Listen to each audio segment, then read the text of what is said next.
And joining us here in our makeshift studio at Capclave is Scott Edelman. Scott, welcome to Fast Forward. Great to be here.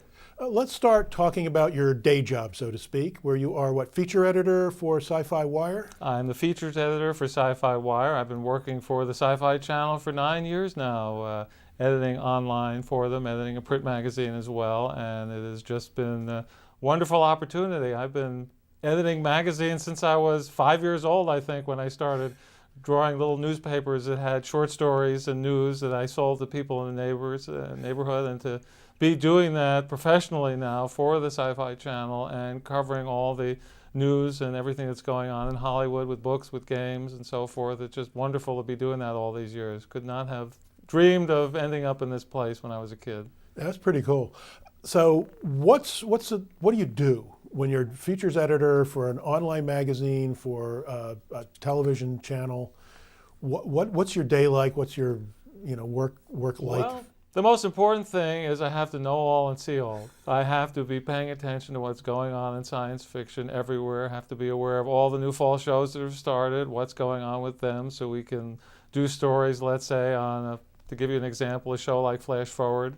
Have to pay attention to that and say, what would people be interested in? What could we theorize in as to how do we solve the mystery and do things like that? I have to pay attention to the books that are coming out to know what should we be running books on. The new Hitchhiker's Guide to the Galaxy book is out that someone's completing, Douglas Adams' book. So I have to be aware of what's going on there, pay attention to upcoming movies, pay attention to toys and games and so forth. And now it's Halloween, so we're doing a feature on the 31 days of Halloween. We're running a special every day. I think today we just put a list on the most disgusting Halloween candy you can buy. So we're paying attention to cool things everywhere, anything related to fantasy, science fiction, and horror in every possible medium you can imagine. Yeah, it's a pretty good online magazine. It covers a lot of stuff. I actually read it. I go over there and check it out all the time. So it's a good way to find out what's going on in all over the place. Well, thank you. I'm glad to hear that. We're trying to make it one-stop shopping. Everything you need to know about science fiction will be there, whether it's books, movies, television, anything.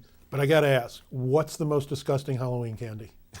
Since you bring it up. Oh, the most disgusting Halloween candy might be the lemonade they sell in little vials of urine samples that they want you to guess. I think that beats out the eyeballs that bleed when you bite into them, the eyeball gumdrops. I think the urine sample is the one that I think I would be afraid to touch myself.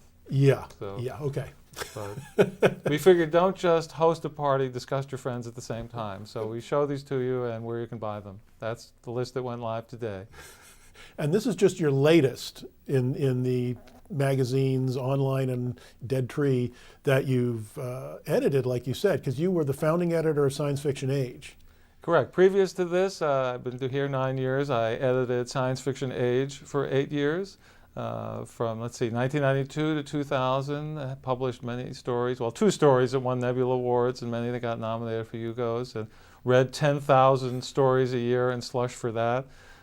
Before that, I worked for Marvel Comics as a writer and editor as well, working as an associate editor and assistant editor in a variety of capacities. So I've been doing this all my life. Let's talk a little bit about that early part of your career at Marvel, because I found that fascinating. You were in the Marvel bullpen. I was. I even had a nickname. Right. Stan Lee himself gave me the nickname. It was one of the honors to be given a nickname by Stan, because we were Stan the Man, Jack King Kirby, Sturdy Steve Ditko, and so forth. So when you were there and they had to mention you in the bullpen bulletins, I became Sparkling Scott Edelman was the name he gave me. So I'm more honored by that than anything else. And it's just an amazing thing to think of being a kid reading Marvel Comics and working there around the corner from Stan. There are very few companies in the world where a person is the company. Walt Disney was Disney. Hugh Hefner is Playboy. Gloria Steinem is Ms. Things like that. Helen Gurley Brown, Cosmo. Yeah. So to be with a man who represented something like that, it was just amazing. And to learn from him every day when he came around telling you what comic books were like, and to be in that bullpen where giants once trod the earth, it was just a wonderful thing. So, and then of course Stan moved off to Hollywood. I moved on to more involved with the science fiction side of things rather than the comic book side of things. But it was a wonderful place to be. Which comics did you work on there? What were you? The main comic that I wrote the longest was Captain Marvel. Not the Shazam Captain Marvel, Right. the other Captain Marvel that Marvel had invented, though I wrote fill-in issues and backup features for many other characters. I did a Spider-Man that was the first story John Romita Jr. ever drew for Marvel. I wrote the Bullpen Bulletins for a long time, not Stan's soapbox, but all the rest of it with all the Stan speak and the language, the particular alliterative language that he had where everything was a blockbusting bombshell and so forth. And So that means I read stuff by you before I even knew it. you probably did. Yeah. You probably did. I did a character called the Scarecrow also, which was published for a while during the horror boom. It began during the horror boom, and then there was that horror contraction. So we only had about 3 stories published by that character. But that too was a heck of a lot of fun trying to be Stan Lee. And in fact, I wrote about those experiences in a an ethics column I was doing, the first installment of which was called Stan Lee is My Co-Pilot. And because that's really how I thought of him back then, sort of a spiritual father. That's the way that Stan spoke to us as kids when I read those comics. So it was just an amazing place to be. It must have been. It must have been just a great way to start off a career in literature and in writing and editing too. Mm-hmm. And getting the job was extremely strange in that if you want to be hired as a proofreader for a book publishing company, well, as long as you can read English, you can proofread a book if you've been trained how to do that. But in order to proofread a comic book, which is what one of my jobs was doing, sitting there with the originals and a blue pencil, you had to know when at the footnote says, Spidey last meant Doc Ock in issue number 43, you had to know, oh no, it wasn't 43, it was some other number, or you were proofreading the webbing under Spider-Man's arms or the belt buckle on the Submariner and things like that. So you had to have that special knowledge. And I've been primed for that my entire life. I remember buying Amazing Fantasy 15 as a little kid. I remember standing there with 12 cents saying, which of these 2 comics that just went on sale today do I buy? X-Men #1 or Avengers #1? X-Men #1 or Avengers #1? And because they both hit the stands on the same day and I only had 12 cents. So I bought Avengers #1 because they were the heroes that I knew as opposed to the X-Men. But I went back and got the X-Men, don't worry. And so all that time reading comics as a child, were your parents saying, what are you doing that for? Why don't you do something worthwhile? And it ended up with a whole career for you. Well, I remember when my dad took me to my first comic book convention. I was lucky enough to live in New York. So I went to a Phil Suling comic book convention when I was 15 years old. And they walked in the room and saw all these Golden Age comics around and saw the strange numbers on the comics. Like, why does this comic say 150? Is that a code? And it's like, no, that's the price. They're actually asking for that kind of money. And that's sort of, once they knew, and of course what comics went for in those days, where it's much less than it is now, but still it was a little bit of impressive. But they supported me all the time with things like that. That's great. Now you mentioned that some of the comics you were doing was horror, and you've kind of gone on in the horror vein too, because I noticed a lot of your short fiction is horror. I've somehow fallen in love with zombies, let's say. For some reason, more other people are into vampires. I know vampires are the big thing right now, but I've written a ton of zombie stories, so many in fact that there'll be a collection put out of all of my zombie stories that will be launched at the World Horror Con in Brighton, England in March, that Pete Crowther at PS Publishing is doing. And the thing that I'm most looking forward to seeing is that Les Edwards, who is the artist guest of honor, has agreed to zombify me for the cover.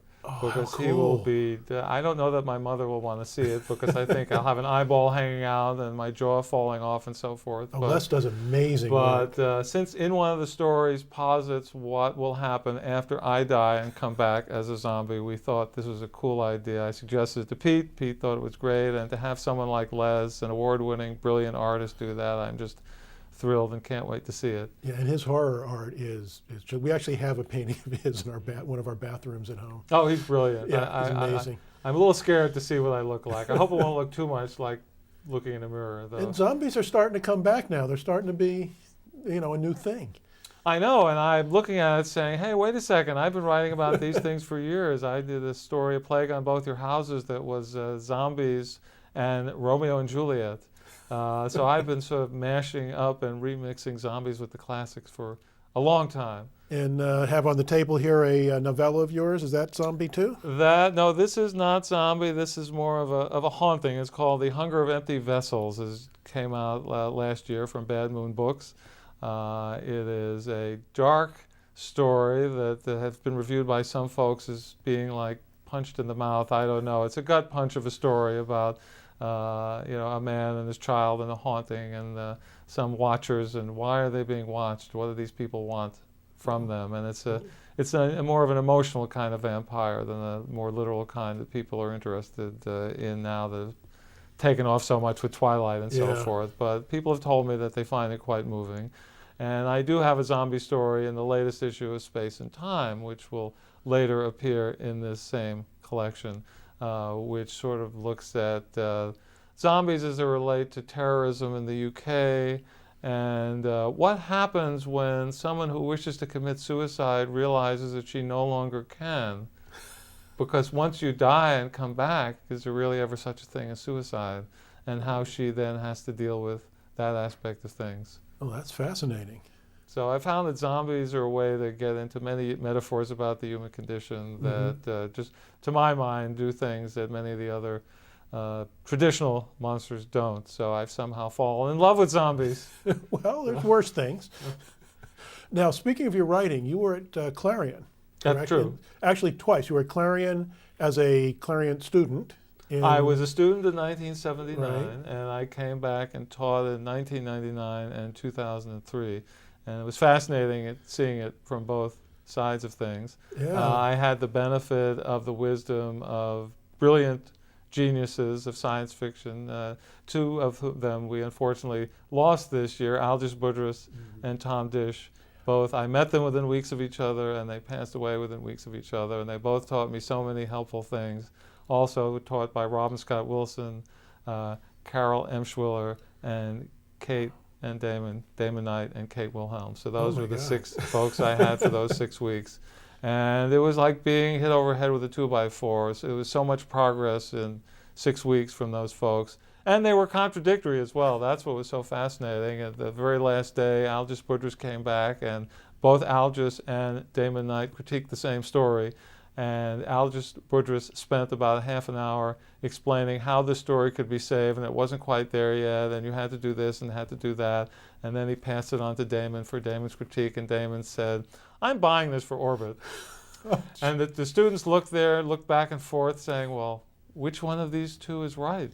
And later, as we discussed this, we thought perhaps that was their way of teaching us a lesson, that we weren't supposed to follow anyone's rules or any one particular writer's lessons, but amalgamate them ourselves and figure out what we really wanted to do. But it was brilliant to be there. And then what was it like after all that, 20 years later? It must have felt incredible getting asked to come back on the other side of things at Clarion.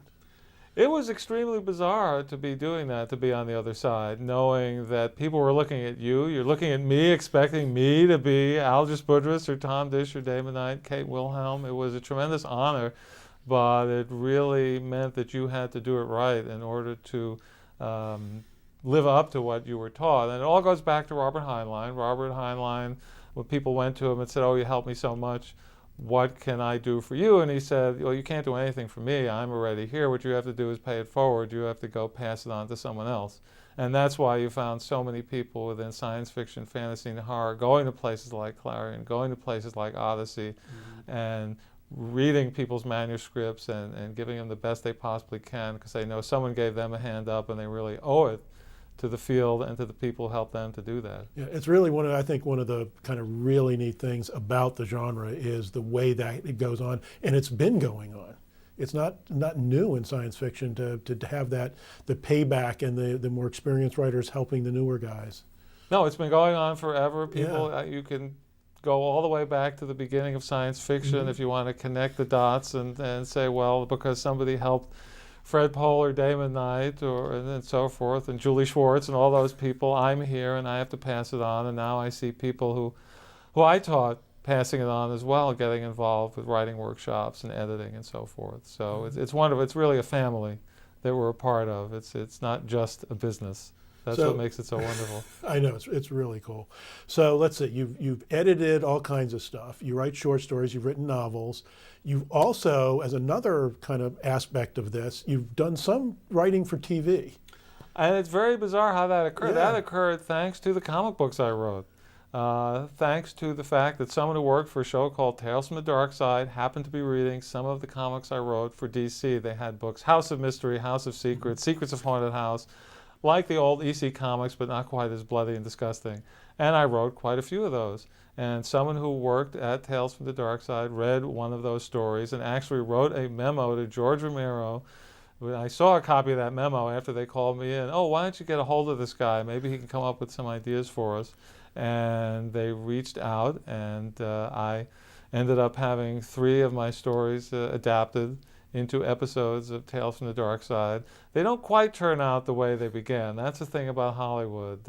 Comic books got published pretty much the way I wrote them, and short stories come close to my dream. But in Hollywood, as you know, lots of cooks want to get their fingers in the broth. So it was an interesting experience to see the stories up there, but they're not quite the way I wrote them. That's Hollywood. But it was fun to be involved with, at least for that short period of time. Yeah, and you've also been a fan for a long time. I noticed on your blog that you had some pages from an old fanzine that you'd done back in, what, 1970 or something? I was doing that, as soon as I heard there were fanzines, as soon as I learned that you could tape a sticky cord or an index card, mail it to someone and do a fanzine, I started doing it. So I actually went into the school and convinced someone in junior high school to let me use the mimeograph and hectograph and type things up, and wrote comic reviews and convention reports and things like that all a long time ago, because I wanted to be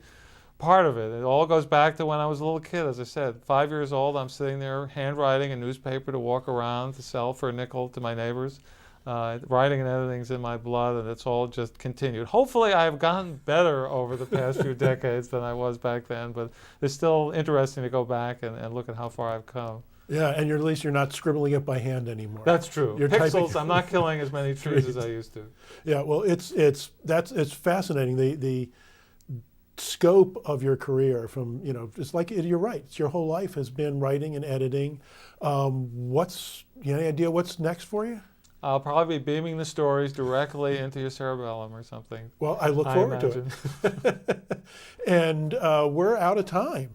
It's been great talking to you. Well, wonderful to talk to you. A fascinating career that I hope goes on and on. As do I. Thank you very much. And thank you very much for taking time out of your schedule to join us here. I enjoyed it. Thank you.